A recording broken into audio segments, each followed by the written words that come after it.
इतिहासातील सर्वात दुर्दैवी घटना म्हणजे औरंगजेबाने शंभूराजांची तुळापुरात केलेली हत्या।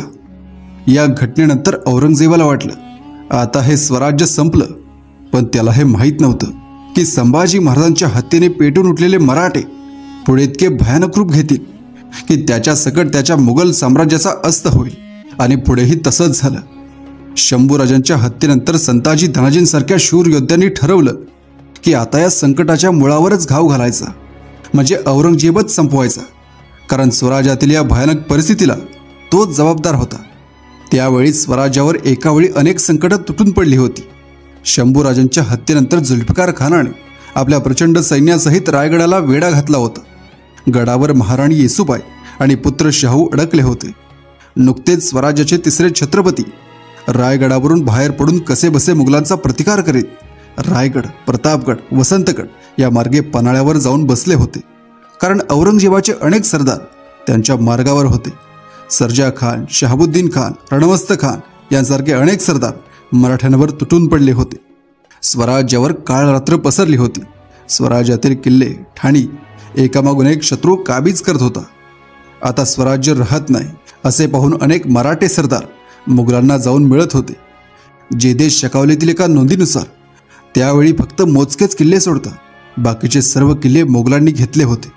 आता या संकटातून स्वराज्य वाचेल का असा सर्वांना प्रश्न पडला होता। पण या भयान संकटात शिवरायांच्या तालमीत तयार झालेले दोन शूर मावळे म्हणजेच संताजी घोरपडे व धनाजी जाधव पुढे आले। या दोघांनी एक योजना आखली आणि औरंगजेबालाच संपवायचं असं त्यांनी ठरवलं। संभाजी महाराजांची हत्या केल्यापासून औरंगजेब भीमा नदी काठी तुळापूर येथे छावणी करून होता आणि तेथून तो महाराष्ट्रातील गडकोट घेण्यासाठी मोहिमा पाठवित होता। या बादशाच्या छावणीवरच हल्ला चढवावा आणि मोगली आक्रमणाचे केंद्रस्थानच धास्तावून टाकावे अशी अचाट कल्पना संताजी आणि धनाजी यांना सुचली। त्याप्रमाणे त्यांनी आपल्या फौजा गोळा केल्या व ते शंभू महादेवाच्या डोंगराकडे आले। तेथे ठरले की बादशाही छावणीवर संताजींनी हल्ला करावा व त्याच वेळी फलटण, बारामती भागात असणाऱ्या रणमस्त खान व शहाबुद्दीन खान या खानांचा समाचार धनाजींनी घ्यावा। संताजींनी मग निवडक असे 2000 स्वार बरोबर घेतले। संताजींचे बंधू बहिर्जी आणि मालोजी हे दोघेही बरोबर होते। त्याचबरोबर विठोजी चव्हाण सुद्धा त्यांच्याबरोबर होते। घोरपडे घराण्याचे हे तिघही पुत्र एकाच वेळी बादशाच्या 5 लाखांच्या फौजेत घुसणार होते। काय ही स्वराज्यनिष्ठा! कदाचित तिघेही संपले असते, पण आपल्या वतन आणि जहागिरीचा प्रश्न त्यांना शिवला नाही। या अगोदर संताजींचे वडील माळोजी घोरपडे स्वतः संगमेश्वरात छत्रपती संभाजी महाराजांचा जीव वाचवण्यासाठी धारातीर्थी पडले होते। संताजी घोरपडे यांनी जेजुरीला जाऊन प्रथम खंडोबाचे दर्शन घेतले आणि त्या रात्री दिवे घाटाखाली मुक्काम करून दुसऱ्या दिवशी मध्यरात्री तुळापुराकडे प्रयाण केले। बादशाच्या छावणीच्या अलीकडे 3 कोसांवर पहारेकरांनी त्यांना अडवले। बादशाच्या लष्करातील हिंदू सरदार शिर्के आणि मोहिते यांच्याकडील छबिण्यास आम्ही गेलो होतो, फिरून आता माघारी जात आहोत अशी पक्की थाप संताजींनी मारली। कारण बादशाच्या सैन्यात होणाऱ्या हालचालींवर मराठ्यांची आणि संताजींची चांगलीच नजर होती। पहारेकरांनी संताजींच्या सैन्याला मार्ग दिला, पण पहारेकरांना माहीत नव्हतं त्यांनी आता किती मोठं संकट आत घेतले। विजेच्या वेगानं संताजींचं सैन्य छावणीच्या मधल्या भागात पोहोचलं। हर हर महादेव आणि छत्रपती शिवाजी महाराज की जयच्या घोषणाने आसमंत दुमदुमला आणि एकच मोगली सैन्याची कापाकापी सुरू झाली। संताजी, बहिर्जी, मालोजी, विठोजी सरळ बादशाच्या तंबूत घुसले। वाटेत येईल त्याला कापत संताजी आत घुसले। फक्त संताजींचा एकच वार आणि औरंगजेब कायमचा संपणार होता। पण औरंगजेब तिथं नव्हताच। त्यावेळी तो कुठे होता हे इतिहासालाही माहीत नाही, पण तो वाचला हे खरं। काही जण म्हणतात की तो आपल्या मुलीच्या तंबूमध्ये गेला होता, काही जण म्हणतात तो मराठ्यांच्या गलक्यामुळे पळून गेला। औरंगजेबाच्या लाखोंच्या छावणीत घुसणं काही सोपं काम नव्हतं, पण सह्याद्रीच्या दऱ्याखोऱ्यात वाढलेल्या मराठ्यांना हे सहज शक्य झालं। खरं तर दिल्लीच्या बादशाच्या लहरीच्या वरवंट्याखाली संपूर्ण उत्तर भारत चिरडून जात होता। तिथे प्रत्यक्ष बादशासमोर उभे राहण्याची देखील कोणाची हिंमत होत नव्हती।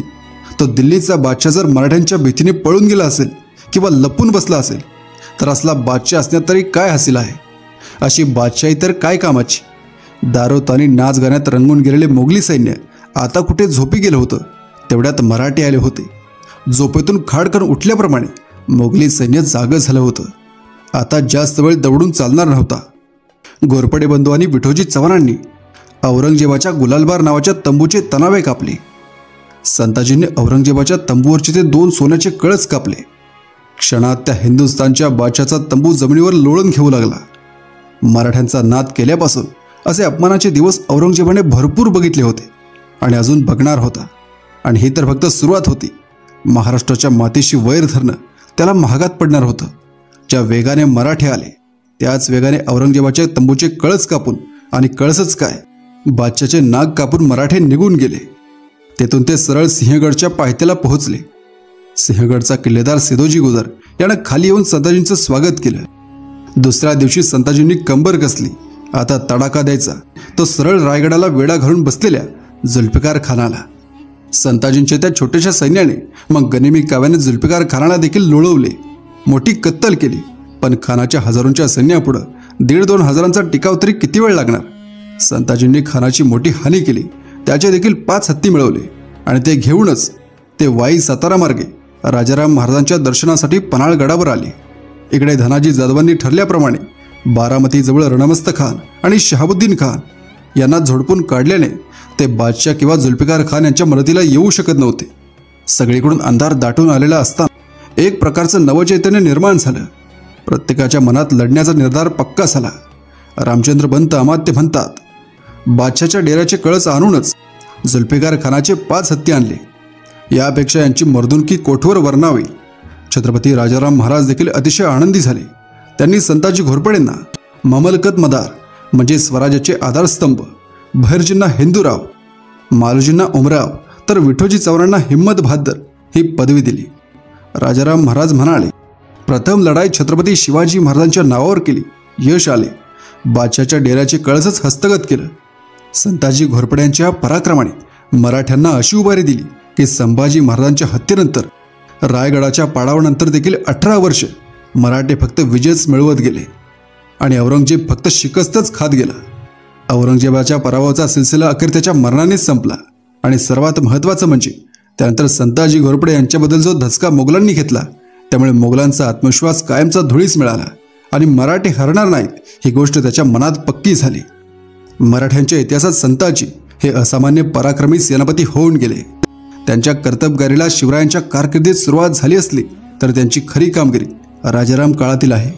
संपूर्ण स्वराज्यच नष्ट झाले असता संताजींनी गनिमी पद्धतीने शेकडो लढाया देऊन शत्रू सैन्याला पराभूत केले आणि मराठ्यांच्यात आत्मविश्वास निर्माण केला.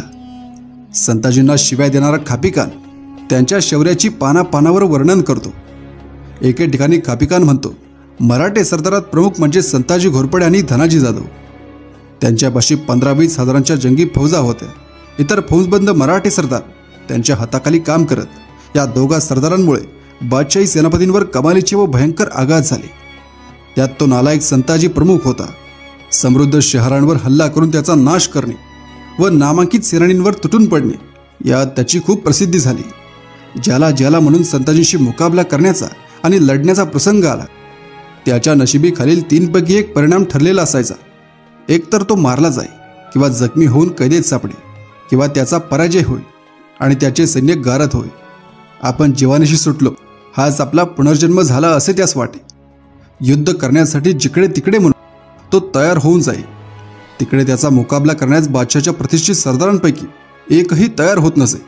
जगात धडकी भरून सोडणारी त्याची फौज घेऊन तो कोठेही पोहोचला की नरव्याघ्राप्रमाणे कट्टर असलेल्या अनुभवी योद्ध्यांची हृदये कंपायमान होत. खापिकान हा मराठ्यांचा शत्रू होता. त्याने संताजींबद्दल काढलेले हे उद्गार आहेत. मुकरब खान, सरजा खान, लुत्फुल्ला खान, अलीमर्दान खान, कासिम खान, खानजाद खान, जान निसार खान, तव्वूर खान, हमीदुद्दीन खान, हिम्मत खान, आसद खान, कामबख्श, जुल्फिकार इत्यादी अनेक मोगली सेनानींशी संताजींनी लढा दिला व त्यांना नामोहरम केले. त्यापैकी कित्येकांना त्यांनी रणांगणावरच ठार केले तर कित्येकांना कैद केले. संताजी जवळ आले आहे असे समजतात नामांकित मोगल सेनानींचे अवसान गळून जाई व त्याच भीतीने कापरे भरे. संताजींसारखी भीती व दास्ती इतर कोणीही मराठा सरदार निर्माण करू शकला नाही. संताजी हे पराक्रमी होतेच, शिवाय ते रणनीती तज्ज्ञ होते.